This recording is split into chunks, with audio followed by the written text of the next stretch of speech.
أعوذ بالله من الشيطان الرجيم. بسم الله الرحمن الرحيم. إن الحمد لله نحمده ونستعينه ونستغفره ونؤمن به ونتوكل عليه ونعوذ بالله من شرور أنفسنا ومن سيئات أعمالنا. من يهده الله فلا مضل له ومن يضلل فلا هادي له وأشهد أن لا إله إلا الله وأن محمدا رسول الله صلى الله عليه وسلم. واضرب لهم مثلا واضرب و بیان کن لهم برایشان مثلا رجلین، مثال دو شخص را. جعلنا لاحدهما جنتین، برای یکی از این دو شخص داده بودیم دو باغ. یعنی الله متعال اینجا میگه که بعضی کسا هست برشان نعمتها را بسیار زیاد میتن و در مقابل یک شخص دیگه هست که باغ و خانه و منزل زندگی نداره، ولی در مقابلش الله متعال بر از او ایمان، تقوا و پاداش اخروی را میده. الله متعال میگه دو شخصی بودن، یکیش دو تا باغ داشت، امکانات داشت، بسیار خوب بود، ولی بیدین بود. نعمت الله را قدرت خود میدانست، میگه فیر خودم از دست خود پیدا کردیم، ولی الله متعال بازی را وقتی که نعمت ها را داد باز امتحانش همی است که یک کسی را باز هلاک میکنه وقتی که این بغاوت و سرکشی بکنه.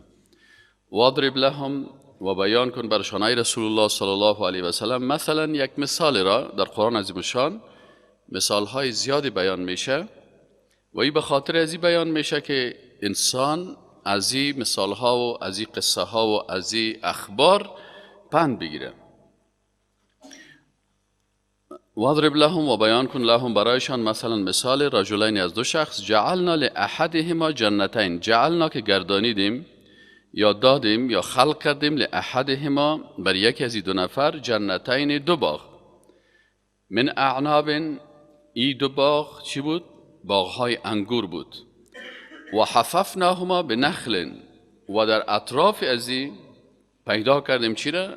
زیباییشی است که از یک طرف تاکستان است و باغ انگور است و در اطراف از این وقتی که درخت های خرما باشد زیبایی از روی انوز بیشتر می سازه.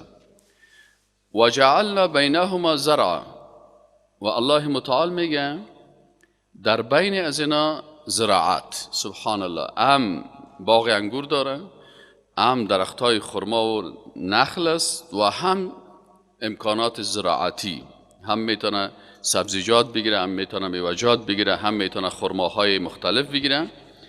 کلتا الجنتین اتت اکلها، میگم این دو باغ، جنت در زبان عربی به معنای باغ و بستان هست. این دو باغ اتت اکلها که میداد امو میوه خوده، ولم تظلم منه شیئا، از او هیچ چیزی کم نشده بود. اینجا تظلم به معنای کمی هست. چرا؟ ظلم به معنای چی است؟ به معنای کمی و کاستی است که یک نفر حق الله را کم میگیره، حق بنده را کم میگیره، بناهن این در حق از او ظلم میشه. و در اینجا کلمه ظلم به معنای لغویش استعمال شده، یعنی کم نکرد منه از امی شیئا، هیچ چیز را. و فجرنا، و الله متعال میگه جاری ساختیم، خلالها، در خلال ازی نهرا، یعنی در میان امی باغهای ازی خوب یک جوی آب که بود که هیچ مشکلی نداشت که از نگاه آب یا چا بکنه یا چی بکنه. خوب جوی کلانی هست که این اردو باغ با انگورهایش، با میوههایش، با زراعتش، با همه شیره چی میکنن؟ سیراب میکرد. و کان له ثمر، و برازی بسیار میوه ها بود، رنگ و رنگ میوه ها. فقال، ای شخص وقتی که نعمت های الله بر یک مسلمان داده میشه حقش چی بود؟ که این شکر میکرد. لکن فقال لصاحبه، برای دوست خود، اما کسی که دیندار است، متدین است، با تقوا هست، اما باغ و زندگی و درخت و گپا نداره، این برای زمین رفیقش که فقیر است و امکانات نداره، و هو یحاورو، در حالی که و امرایش گفتگو میکرد، چی میگه برش؟ حالا سعی کنین، انا اکثر منک مالا، تو میفهمی که من چقدر سرمایه دارم؟ باغ مسیکو، درختای انگور مسیکو، درختای خرما رسیکو، جویابی که هست، زراعت مسیکو، میوه های مختلفی که ما دارم، ایر سیکو، ترکاری و سبزیجات و ایگا پای مسیکو. و در پالوی ازی گفت که سیکو ما ای چیزا را دارم و اعز و نفرا، ما زیاد نفرام دارم، زیاد خدمتگارا دارم، زیاد بادیگاردا دارم، زیاد دیقانا دارم. پس سیکو از دو جهت ما بر تو، هم مال زیاد دارم و هم نفر زیاد دارم. و دخل جنته، الله متعال میگه این شخص داخل شده باغش و هو ظالم لنفسه، در حالی که نفس خود چی کرده بود؟ ظالم بود. یعنی خودش سر خود ظلم میکرد. ظلم بالای خود چی هست؟ کفران نعمت است. وقتی که الله یک نعمت داد و کسی شکر از این نعمت نکرد، باز این سر نفس خود ظلم میکنه. ظلم سر نفس چی هست؟ همین تکبر است که اول سر دوست خود تکبر کرد و برای گفت من تو کلام مال زیاد دارم. دوم چی هست؟ قال ما اظن ان تبید هذه ابدا، گفت ما گمان نمی کنم که ان تبید که هلاک شوه، هذه ابدا ای باغ ما هرگز ای باغ ما نابود نمیشه، از بین نمیره. باغ ما همیشگی هست و هیچ کسی نمیتونه که هلاک بسازه و نابود بسازه. ای کلش منتهای غرور و تکبر و خودخواهی است. الله متعال میگه ولا تتبعوا خطوات الشیطان، شما از گامای شیطان پیروی نکنید. یک نفر اول کت دوست خود سر از غرور میکنه، باز غرور و تکبری را میکشونه به ای که بخیزه در مقابل شریعت و دین بی‌ادبی بکنه. اول چه کنین؟ تکبر و غرور.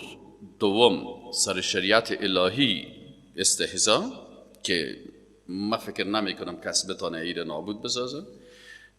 این دوم گام شیطان. سوم گام شیطان چی است؟ که بالاخره وقتی انسان از چی کشید از دایره دینداری، اول مغرورش می سازن، باز ای سر دین و سر شریعت و سر احکام الله استهزا میکنه، باز سوم مرحله دیگه کفر صریحش بیان میکنه. و ما اظن الساعة قائمة، باز گفت ما گمان نمی کنم. ما و شما میفهمیم که و ما اظن الساعة و ما اظن، ظن در اینجا به معنای مسائل اعتقادی که است، به معنای یقین است. و ما اظن و ما یقین ندارم، باور ندارم که الساعة قائمة، که قیامت هم برپا شود یا قائم شود. یعنی به قیامت هم باور ندارم. و آل تمسخر دیگه چی میکنه؟ باز میگه که ولا این رددتو، اگر فرض محال، یعنی میگه اگر ولا این رددتو الی ربی، و اگر ما باز دوباره پس به نزد رب خود برگردانده شوم، واقعا قیامت هم پیدا شوم، لاجدن خیر منها، باز ما از این کدام بهترتر میافم. انسان های بیدین که است باز یاد اگه فکر میکنه که من باز اینجا خود دارم و قیامت خود باور ندارم. باز اگر به حساب گفته شما مثلا قیامتی پیدا شوه، باز من چی میشم؟ باز اونجا از این که خوبتر میافم، منقلبان، یعنی به حساب برگشت، یعنی برگشت ما از شما که خوبتر است. این صفات انسان های بیدین و متکبر است. قال له صاحبه، صاحبش یا دوستش برش گفت و هو یحاوره، در حالی که امرایش گفتگو میکرد. دوستش دعوتگر است، مسلمان است، با ایمان است. و انسان دعوتگر با ایمان همیشه سعی و تلاش میکنه که چی کنه؟ که ولو یک انسان کفر میگه، استهزا میکنه، بیدینی میکنه، این شخص دعوتگر او رو به طرف دین دعوت میکنه. او برش میگه اکفرت، آیا کافر شدی؟ بالذی خلقک، به او ذاتی که تو را خلق کرده، من تراب، از خاک، ثم من نطفه، حالا برش اصل خلقتش بیادش میده. میگه تو کافر میشی به او ذاتی که خلقک، تو را خلق کرده، من تراب، از خاک، ثم من نطفه، چون اصل انسان از خاک است. چون آدم علیه السلام از خاک خلق شده و نسل انسان از آب است. اصل و نسل، فرق از بین اصل و نسل. اصل انسان از خاک است، لکن نسلگیری انسان از آب میشه و نطفه میشه. الله متعال خلق کرده تو را اول از خاک، سپس از یک نطفه.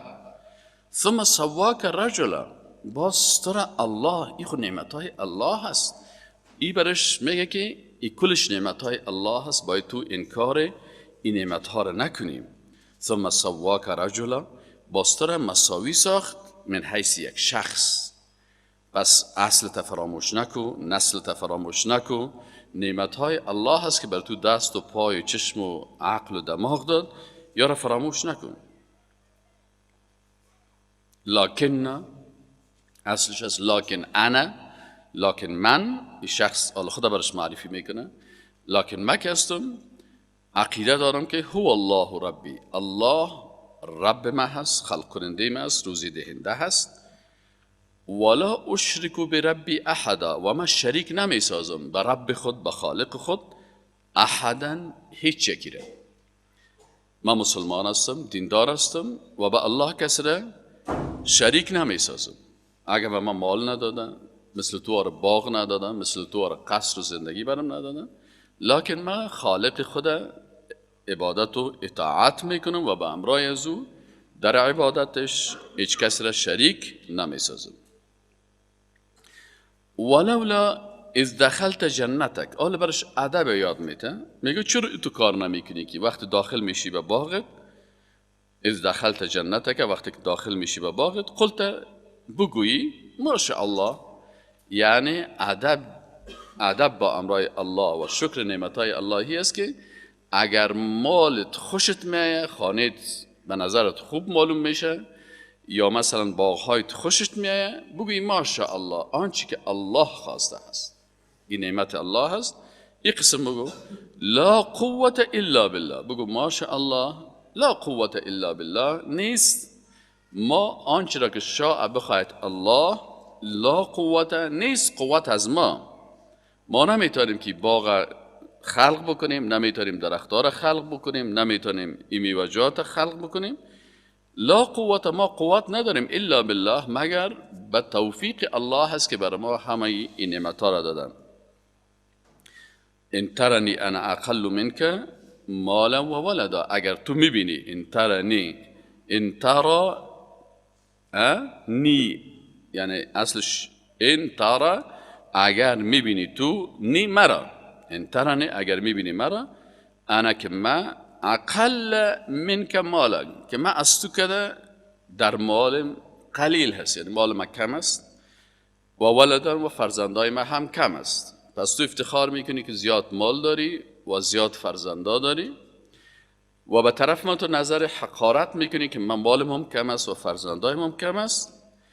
فعسى ربی ان یؤتینی خیر من جنتک، ما امیدوار هستم که رب من ان یؤتینی بدهد برای من خیر من جنتک، بهتر از باغ تو. هیچ وقت انسان مسلمان از رحمت الله ناامید نمی باشه. میشه که الله متعال از این باغهای تو کده، از این مال و جایگاه و اولاد تو کده برای ما بهتر بدهد، و اگر در دنیا نداد در آخرت بده. و یرسل علیها حسبانا، و باز بفرسته سرزمی باغ تو حسبانا، کدام آفتی. از این خاطر تکبر نکو و تو فکر نکو که این نفر ضعیف است، سرزو خنده بکنی، یک دفعه زندگی تغییر میه، شاید بر ما بهتره بده و از تو بیخی چی شوه؟ نابود شوه. و یرسل علیها، و الله بفرستد بالای امی باغ تو حسبانا، یک آفت را من السما، از آسمان. فتصبح، پس بگردد امی باغ و بستان تو سعیدا، یک میدان زلقا بگیه. از این خاطر قاعده همی است که انسان دیندار و مؤمن هیچ وقت باید به دینداری خود تکبر نکنه، چرا خاتمه مستور است. میشه که امروز تو دیندار هستی، با تقوا هستی، با ایمان هستی و در عالی ترین مقام دینداری قرار داری، فردای روز و در مقابل تو امروز یک کس دیگه است، ضعیف است، بیعقل است، بیدین است، گمراه است، راه حق پیدا نمیکنه. اگر تو تکبر بکنی، یک دفعه خاتمه مستور است، امون نفر دیگر روز دیندار شوه، با تقوا شوه، توبه بکنه و تو تکبر بکنی، غرور بکنی و بالاخره از دین برایی. و این ما و شما میبینیم. مثلا ما خودم به چشم خود کسایی رو دیدیم که 20 سال پیش میگفتم یا الله کاش که فرصت باشه که فلانی شخص ما بشینم، دیندار، با تقوا، با ایمان، نام بسیار بلند، شهرتش حتی به سطح جهانی و بین المللی، کل جهان به شخصیت از افتخار میکردن. ولی 20 سال بعد امو انسان تکبر کرد، غرور کرد. امی انسان آل فعلا که ببینیش چی شده؟ بیدیدترین، خرابترین، ظالمترین انسان شده. و 20 سال پیش کسایی بودن که اگر میدیدیش فکر میکنی میفتی چی انسان بدبخت است، بیدین است، بی ایمان است. امروز که سایلش کنی جای امو انسان دیندار ایاله گرفته، دیندار شده، با شخصیت شده، با ایمان شده. پس این قاعده هست که شما کسانی که دیندار هستین تکبر نکنین در دینداری و در ایمانداریتون. شیطان در داخل شما چی میکنه؟ از داخل میخواه مثل یک سیبه که بخری داخلش گنده بسازه. شیطان از داخل برای تو چی پیدا میکنه؟ عجب میگن.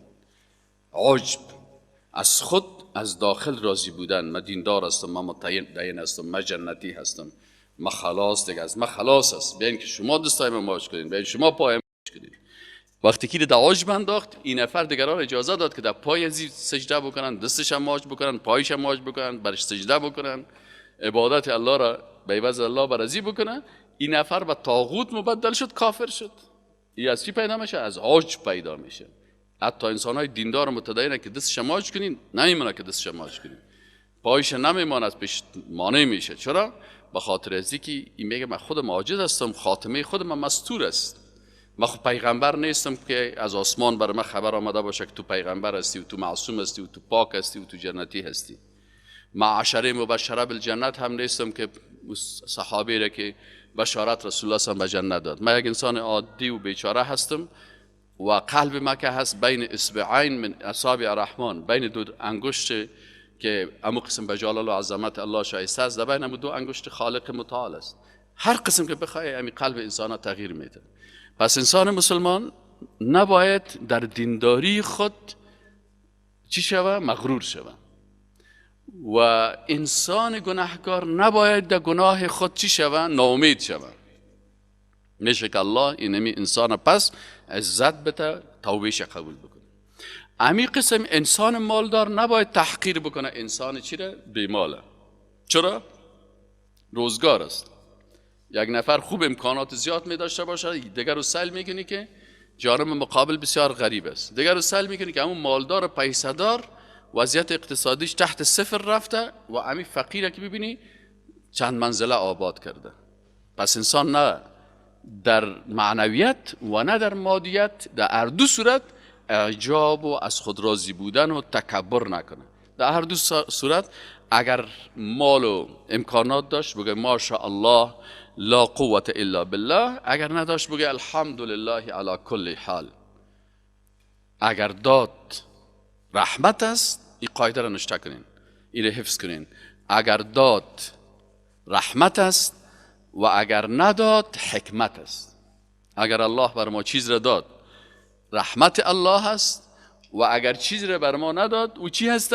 حکمت الله است. الله میفهمه که اگر بر می استاد من موتر بسیار لکس و کلان $1,00,000 بودم مغرور میشه، بازیگر روز درس ترجمه هم نمیته. برو برادر موتر ما امروز سرک خراب است، برو استادم پای پیاده باشی که خوب آمد هیچ چیز مانعی درست نیست. اگر این مثلا مقام بودم، چوکی بودم، پیسه بودم، شاید این مصرف شد. اینه اگر داد شکر میکنیم، میگیم شکر یا الله از رحمتت، و اگر ندادی شکر به حکمتت، الحمدلله که تو ذات حکیم هستی و مرا چیزی ندادی که سبب غرور ما شود. چرا بعضی مردم بسیار خوب آدم است، خوب خدمت دین میکنه، یکم که پیسه دار شد با کفر میره. یک تعداد دیگه که پیسه دار است خوب آدم است فهمیدین؟ پیسه دار است خوب آدم است، به دین خدمت میکنه، مفلس شد کفر میگه بعضی اوقات از پیسه داری به مردم کافر میشه، بعضی کسا از غریبی، بعضی کسا از بی قدرتی. بسیاری وقتا هم میگه که قدرت نداشتن و بسیاری وقتا چی است که نمیته الله بر انسان بعضی چیزا حکمت است. سعدی رحمت اللهی در شعر خود چی میگه؟ میگه من آن مورم که در پایم بمالن، نزن بورم که از دستم بنالن. میگه من مورچه‌واره هستم، مردم سرم پای خودم میمانن، زنبور نیستم که مردم از دستم بنالن. من آن مورم که در پایم بمالن، نزن بورم که از دستم بنالن. کجا خود شکر این نعمت گذارم؟ من کی میتونم شکر همین نعمت الله را بکنم که زور مردم آزاری ندارم؟ همین نعمت الله است که زور ندارم که ظلم بکنم. چرا بسیاری کسا که زور پیدا کرد باز حتما ظلم خدا میکنن. از این خاطر الله متعال این شخص برازی میگه فعسا، امید است که رب من ان یؤتینی خیر من جنتک، که بر من بده بهتر از باغی که بر تو داده است، و یرسل علیها، و بفرستد بالای امی باغ خودت، حسبانا آفتی را من السماء، از آسمان، فتصبح سعیدا زلقا، باز ای بگرده میدان بیگیا. یکی حسد است که یک نفر دعا میکنه، یکی دعوت است که یک کس را خبر میده. این حسادت نمیکرد، این دعوتگر است. این حسد نمیکنه، نمیگه که الله باغ تو را هلاک بکنه و او را بر ما بده. میگه نه، دعوتگر میگه که تکبر نکو، او تو نشه که باغ تو هلاک شوه و مرا هم الله متعال از این خواری و از این غریبی و فقر بکشه. متوجه هستین؟ فتصبح سعیدا زلقا، باز بگرده باغ تو سعیدا میدانی که زلقا بیگیا، کلش از بین بره. او یصبح، یا ات یک طوفان بیاید، یک مشکل دیگه سرش بیاید که ما اوها غورن، که کل آب ازی پایین بره خشک شود. فلن تستطیع له طلبا، باز نمیتوانی که بر از او چی آب پیدا بکنی. یا ات میشه که یک دفعه سر باغت اقب باران و طوفان بیاید که کل منطقه را او بگیره و هلاک شود کل چیزه. یا ات شود که بیخی او از زیر خشک شود و هیچ چیز نمانه. یعنی آبی که نعمت الله هست گاهی به عذاب مبدل میشه، گاهی چی میشه؟ رحمت میباشه. همین آب اگر زیاد شد غضب الله سرت میشه، غرق میکنه کل چیزت. یا تو میشه که همین آب الله بند میکنه، هیچ آب نمیداشته باشی، دریای خشک شد باغ ماغت کلش از بین میره. نکو تکبر، شکر الله را بگو. چرا که اگر الله متعال بر تو زمین داده، بازم تو محتاج هستی به آب الله که از آسمان باران میشه و برف میشه، و بازم محتاج هستی به آب الله که از زمین از چشمه بیان میگیری. پس مغرور ما باش به این چیزایت. و احیط بثمره، الله متعال میگه یک دفعه احاطه شد، گرفته شد امی شخص به ثمره باغش. چه قسم احاطه شد؟ احاطه شد به عذاب الله. وقتی تکبر کرد، غرور کرد، بالاخره کفر گفت، سر دین الله استهزا کرد، سر روز قیامت استهزا کرد و توهین کرد. اینال تا وقتی که انسان گناه میکنه الله متعال فرصت میتیش، اما وقتی که به ضد دین الله توهین شروع میکنه باز الله متعال عذاب خدا سرش نازل میکنه. بعضی کساس گناه میکنه الله متعال فرصت توبه برش میده، اما بعضی کساس که گناه نمیکنه، توهین میکنه، یا در پالوی گناه توهین و تحقیر میکنه احکام شریعت الله را، باز الله متعال سر از این انسان ها عذاب خدا نازل میکنه. الله متعال میگه و احیط بثمره، باز احاطه کرد ایره عذاب. با چی؟ بثمره، میوه هایش احاطه کرد. فاصبح، آل دیگه همی کل چیزای از نابود شد. فاصبح یقلب کفیه، تقلیب کفیه چی رو میگن؟ که مثلا یگانه که دستای خود قسمی میمازه، باغ رفت، درختایم رفت، ثمرات رفت، دریا خشک شد. این باز کفای دست خود چی کنه میره؟ الله متعال میگه فاصبح، بازی شخص گشت، یقلبو، که این شخص شد چی قسم چی میکرد؟ یقلبو کفیه، باز میمالید دستای خودم، علی ما انفق فیها، با او چیزی که مصرف کرده بالای باغ، کل پیسه خود، کل عایدات خود سر زمین باغ دیگه مصرف کرده، دیر جور کرده، کل پیسه جمعه یک دفعه صاحب کل ازی و هی خاویه علی عروشها، باغ و قصر و امکانات از این کلش هم و چت‌هایش هم چی شد؟ فرو رفت. نه چیلایش مانده که چیلایش هم در زمین افتاد و میده شد، و قصر هم که جور کرده بود وام تکت افتاد. بالا درختای خرمایی که بود وارم دیدی کلش هم تو از بیخ ریشه کشیده شده. و هی خاویتون افتاده است علی عروشها بر ازمو چتها و سقفایش، چی چهله های تاک انگور باشه چی سقفای قصر باشه. و یقول و میگفت یا لیتنی. حال دیگه باز انسان های بیدین باز وقتی که عذاب الله سرش آمد باز دیگه یا لیته میگه. لیته چی هست؟ در عربی میگه لیته بر چی استعمال میشه؟ میگه لیته با کاری که اون ناشد است دیگه. میگه یا لیتنی کاش که لم اشرک، کاش لم اشرک بربی احد. حالی خود میفهمه که من مشرک بودم بیدین بودم دیگه، ما عذاب الله سر من نازل شد. این حال کافرها و بیدینا تا روزی که قدرت داره مردم رو میکشه. باز که در تیغی دام که بردش مثل صدام حسین واره باز اونجا دیگه صدا میکنه لا اله الا الله محمد رسول الله. فرعون هم همونطور بود، متوجه هستین؟ شداد و نمرود هم همونطور بود، کافرها و کمونستا هم همونطور هستن. تا روزی که مثلا زور دارن قتل میکنن، میکشن، قبرهای دستجمی جمع میکنن. باز وقتی که مرگش رسید دیگه فهمید که حال دیگه میمرم، باز دیگه مثل از این نفر وارد میگه که یا لیتنی لم اشرک بربی احد، کاش که من شریک نمیساختم رب هیچ کسی رو. ولم تکن له فئة ینصرونه. الله متعال میگه در این وقتی که عذاب ما سرش نازل شد لم تکن نبود له برای می شخص فئة هیچ گروهی که ینصرونه ایره نصرت بکنن من دون الله، بغیر از الله هیچ کس نمیتونست که نصرت بکنه. و الله متعال میگه و ما کان منتصرا، و او هم چی شد؟ از ما کدام چیز انتقام گرفته نمیتونست که باز او را مردم ها کمک بکنه به از ما چی شوه؟ عوضی و بدله بگیره. این کارم کده نمیتونست. حال دیگه شکستش آمد، حال دیگه نمیتونه که در مقابل ما هم قیام بکنه و به خیزه مخالفت بکنه. هنالک الولایت لله الحق. حال میگه هنالک در این وقت که هست چی است؟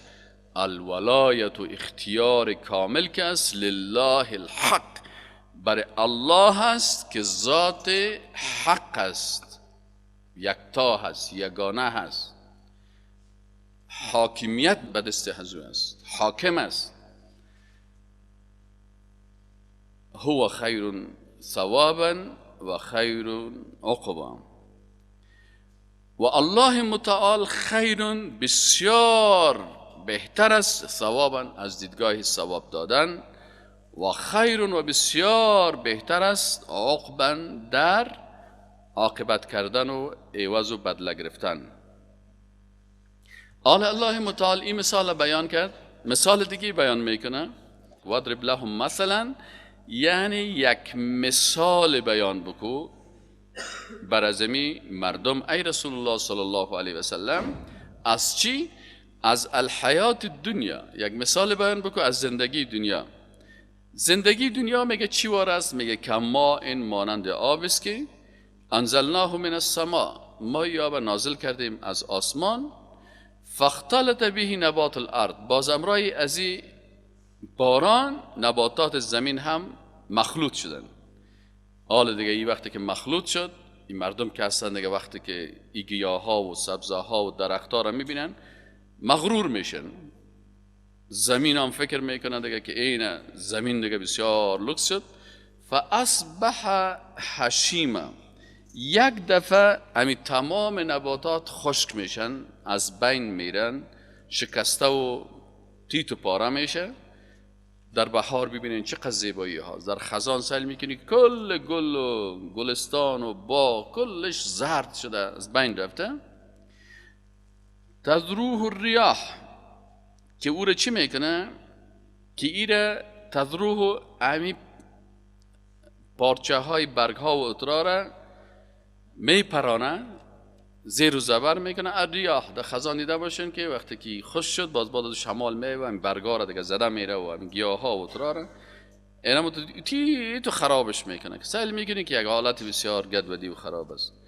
پس شما مغرور نشین به زندگی دنیا. چرا زندگی دنیا یک نفر سیل میکنی اوه خانه فلانی طفل پیدا شد، بازیگر روز میگه ماشاءالله یک بچه داره که کمکای شما تو بسیار کتک کتک که بم بم بار کمکای بچه‌ایش است. دیگر روز سیل میکنی اوه بچه فلانی رو نمیبینی، این صاحب جوان شده، چی زیبایی داره و چی اندام داره و چی فلانی داره. دیگر روز باز میگه وی از فلانی خبر داری چی گپ است؟ او خود توی کرد. خب ماشاءالله این صاحب عروسیش. دیگر روز چی شد؟ وی فلانی رو خبر نداری پیر شده. دیگر روز وی فلانی رو صاحب کپ شده. وی فلانی صاحب سرطان گرفتش. وی فلانی مرد. پس همون بچه که 60 سال پیش 70 سال پیش شما تصور بکنین مثلا 20 سال پیش یا 30 سال پیشی که ما بودیم فکر میکردیم دیگر که اوه هستیم نیستیم ما هستیم دیگر. این حال که سهل میکردیم میبینیم که اما چی میگه وقتی که جوان بودم میگفتم شیر اگر پیر هم شود شیر است. حالا که پیر شدم چه میگم پیر اگر شیر هم شود پیر است. با وجود از این انسان چی میشه؟ اینه. پس الله متعال میگه مثال زندگی دنیا اینمی هست. یک روز شاداب زیبا خوشقواره، دیگر روز با سیل میکنی که تو که سر مویایت بسیار افتخار میکنی، باز می کسایی که مویای خدا بسیار زیبا جور میکنن بازی رو ببینین که دکان و دکان میگردد که اگر شامپوگه که موی نبره نداری. اینه آغاز شکست شروع شد، از مویای خود میترسن. باز چند وقت باز سیل کنی که وا چند تار مویش رفته. چی شدی کلید؟ وقتی که 40 ساله شد باز کلیش بیخی کدوواره میگرده. دیگر روز که باز سیل کنی 50 ساله شد بیخی وضعیتش خراب میشه. اینه دیگر روز که سیل کنی باز میگه خیر از کاش که کلیم موی نمیداشت، کمر ما وضعیتش خراب است، گرده ما خراب است، یام خراب است، وام خراب است. اینه بالاخره صاحب آساده دستشو از این شفخانه به این شفخانه و از دکتر. الله متعال میگه مثال زندگی دنیا اینمی قسم است. آب میایه، باغ میشه، میوه ها میشه، درخت ها میشه. وقتی که مردم خوب خوشحال هستند این حالت، امی باغ بسیار جای راحت فکر میکنن، یک دفعه صاحب هشیم میشه، در هم شکسته میشه، خشک میشه، از بین میره، سرسبزیش به خشکی بدل میشه، باز بادش میکنه و پرش میکنه، او را میپرانه چی؟ الریاح و بادها. و کان الله علی کل شیء مقتدرا. الله متعال قدرت خدا نشان میده. الله متعال به هر چیز قدرتمند است. اینمی قسم که زیبایی میده، اونمی قسم هلاکت میده. اما المال و البنون زینت الحیات الدنیا. درست است، مالتان، فرزندایتان این زینت زندگی دنیا هست. زندگی دنیا شما را زینت داده، اما فکرتان باشه که والباقیات الصالحات خیر عند ربک. باقیات صالحات بسیار پیش الله نزدیک است. اینال باقیات صالحات چی هست؟ باقیات صالحاتی است که تو یک عمل کردی که این عمل تو بعد از مرگ هم به درد تو میخونه. مال داری، بسیاری کساست که به خاطر مال خود هلاک میشن. فرزند داره، بسیاری کسا فرزندایش سبب هلاکتش میشن. الله متعال میگه اگر مالت در راه الله مصرف کردی، صدقه جاریه کردی، باز این باقیات صالحات تو میباشه. مسجد جور کردی، مدرسه جور کردی، مثلا پل جور کردی، دارالایتام جور کردی، مراکز دعوت و تعلیم اسلامی جور کردی، جایی که دین اونجا نشر شوه، این کار کردی، این باز باقیات صالحات تو هست. و یا شاگرد تربیه کردی،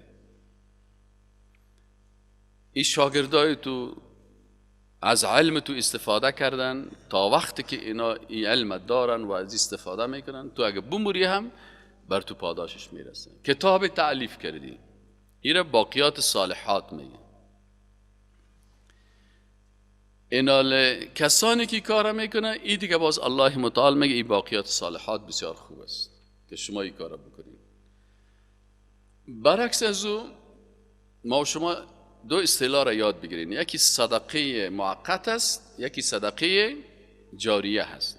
صدقه موقتی است که شما یک 5 صدقانی را میگیرین برای یک کسی که مثلا بوت نداره یا چبلق نداره یا مثلا لباس نداره، برش میگین نمی 5 صدقه. این صدقه چی است؟ موقت است. صدقه جاریه ای است که مثلا یک چیز را شما صدقه میکنین، مثلا مسجد را جور میکنین، مدرسه را جور میکنین، دارالایتام را میسازین، تا زمانی که این دارالایتام کار میکنه و این مدرسه هست، از این مسجد مردم استفاده میکنن، الله متعال بر شما اجر میده. مثل که این برادر ما در این حلقه درس ما الله برشان اجر بده. دیروز مثلا آوردن 50 یا چند جلد قرآن شریف بیاد آوردن، اونجا سر چوکی مانده و هر کسی که مثلا توانایی مالی نداره، امکانات نداره، از این میگیره استفاده میکنه و نوشته میکنه و خانه خودم میبره. از این قرآن شریف ها شما گرفته میتونین، نوشته میکنین. این صدقه جاریه شد بر از این برادر ما. الله برش قبول بکنه اگه به نام خود کرده یا به نام والدین خود کرده، تا روزی که هر صفحه قرآن خوانده میشه و شما از استفاده میکنین، در مقابل از او بر از این شخص اجر و پاداش داده میشه. اما اینمی برادر پاداش میده الله متعال. باز یگان تا منافق و کافر و بیدین باز میگه که نه، یهود بر از یا ماش میده. اینال الله متعال بر از او تا وقتی که از قرآن شریف استفاده میشه، الله متعال برش اجر و پاداش میده. بینمی قسم یک کسی مسجد میسازه، مدرسه میسازه. یک گپ دیگه است که باز مردم نمیفهمند، زیاد در تبلیغات گفته نشده، شما چون در درس قرآن شیشه بفهمید. یکی گناه موقت است، یکی گناه جاریه. و ضد ازی ما شما صدقه جاریه را میفهمیم، گناه جاریه را نمیفهمیم. گناه موقتی است که یک نفر مثلا رفت یک گلاس شراب خورد خلاص شد، یک سیگرت کشید، گناه موقت است، برش نوشته شد فلانی روز فلانی نفر یک دانه سیگرت دار پرش در داد، پس سی برش گناه موقت نوشته شد. یکی گناه جاریه هست که یک نفر یک سینمای میسازه که مردم از سینمای از او تمام روز استفاده میکنه. یک خواندن میسازه که از خواندن از او مردم 40 سال پیش مرده، امروز هم خواندنش مردم گوش گرفته میره. پس این هر کسی که به این گناه از این موسیقی از شینده میره، این دیگه در دفتر اعمال از دیگه میتونه نوشته شده میره، نوشته شده میره، نوشته شده میره. چرا این گناه جاریه کردن. یک نفر در فیسبوک خود یک فکایی میگه، یک توهین میکنه، یک رشخندی، یک دروغ نوشته میکنن. این دیگه جاری است تا وقتی که مردم 1 میلیون نفر دی، 2 نفر میلیون داد. یک کسی تلویزیون ساخته و در تلویزیون خود رقاصه ها و سازنده ها را دعوت میکنه و تا روزی که سازنده ها و رقاصه ها از مردم استفاده میکنن، یک کسی ادیتور است، یک فیلم رقصه، یک فیلم گناه را، یک فیلم زنا را ادیت کردن، تا وقتی که مردم از این استفاده کرده میره، این گناه جاریه هست. فکرتان باشه، بسیار خطرناک. رسول الله صلی الله علیه و میگه من سن سنتا حسنتا، کسی که یک کار نیک را، یک روش نیک را تأسیس کرد، یک مدرسه ساخت، یک مسجد ساخت، یک دارالایتام ساخت، یک تلویزیون اسلامی ساخت، یک رادیوی اسلامی ساخت، یک کار دینی کرد، فله اجرها و اجر من عمل بها الی یوم القیامه. برش اجر خودش هم است و هر کسی که در این راستا کار کرده میره بر از اجر ازی است تا روز قیامت. این صدقه جاریش است. و من سن سنتا سیئه، و اگر کسی یک روش زشت را ایجاد کرد، یک تلویزیون فحشا جور کرد، تلویزیون رقص جور کرد، تلویزیونی که تمامش گناه است، شرابخوری و زنا و فیلمای فاسقی هست، یا یک کسی یک فیلم فاسقانه جور کرد، یا یک کسی مثلا یک فکایی رشخندی و احمقانه گفت، یا یک کسی یک اندیشه کفری را ساخت، مثل داروین، مثل لینن، مثل مارکس، مثل از اینا باره. من سن سنتا سیئتا، دیگه وقتی که این یک روش زشت تأسیس کرد، یک گناه را ایجاد کرد، یک مرکز فحشا را در یک منطقه رواج داد، در یک قریه رفت یک سینما را در اونجا جور کرد که تمام روز جوانا برن گمراه بکنن، قطع بازی را ایجاد کرده، لدو را ساخته، مردم تمام روز لدو بازی میکنن. در یک قریه کس لدو را نمیشناسه، باز یکی از کابل یاد میگیره میبره در اون قریه، او را باز به مردم رواج میده، قطع مردم خبر نداره، میبره بر از او هم رواج میده. میگه و من سن سنتا سیئتا، این گناه جاری است، فعليه وزرها و وزر من عمل بها الى یوم القیامه. بالای ازی گناهی ازی است و گناه کسانی که این میره کرده میرن. تو در فیسبوک یک دروغ میپرتی، بازی دیگه متن نشر شده میره و 1 میلیون نفر میبینن، 1 میلیون گناه شد. یگان گناه یک است و یکی گناه هست، این هم یادداشت بگیرن، صدقه جاریه، صدقه موقت. گناه جاریه، گناه موقت. یک چیز دیگه هست، گناه فردی و گناه اجتماعی هست. گناه فردی است که یک نفر خودش گناه میکنه، پس این گناه از ضرب 1 میشه، 1 ضرب 1 1 1 1. اما یک گناهی که در جامعه میکنی، یک رقص ایدیت میکنی، یک رقص جور میکنی، از این رقص تو، از این تلویزیون تو 1,000,000 نفر استفاده میکنه. پس 1,000,000 نفر در جامعه مبتلا به فساد کردی. این حال گناه تو یک نمیشه، یک ضرب میلیون میشه. 1,000,000 میلیون، یک ضرب 5,000,000 نظر به تلویزیونی که تو ساختی و نظر به گناهی که تو کردی. از این خاطر خواهرایی که حجاب نمیکنن اگر از خانه میبراین به حجاب تا مسجد میرن یا تا پانتون میرن تا مکتب میرن تا که پس میرن، اگر 1,000 جوان منحرف شد گناه از این ضرب 1000 میشه. یعنی امروزی 1000 گناه کرده، چرا 1000 شخص در انحراف کشانده. احتیاط بکنین، بعضی گناه ها که هست اجتماعی بسیار خطرناک است. فهمیدین یعنی؟